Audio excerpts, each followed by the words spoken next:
Join me as I challenge myself to kickstart my journey to financial freedom by exploring beginner-friendly investment strategies. Financial freedom means having the power to make life choices without money holding you back, and investing is one of the best ways to get there. But let's be honest, starting out can feel scary. I remember feeling unsure, afraid of making mistakes, and thinking I didn't know enough to begin.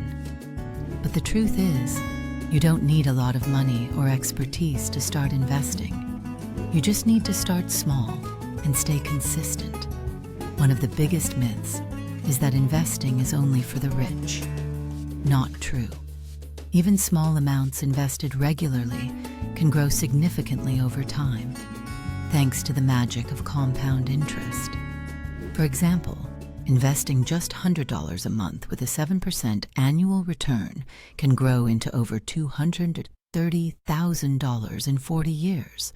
So what strategies can help beginners?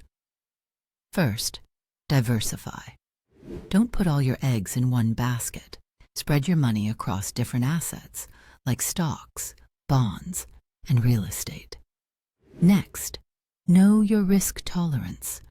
Understand what level of risk you're comfortable with and pick investments that match. Index funds and ETFs are great low-cost options to start with. Investing isn't about getting rich quick. It's about growing steadily. The earlier you start, the more time your money has to grow. So don't let fear or confusion stop you. Learn a little, act a little, and adjust as you grow. Already started your investing journey?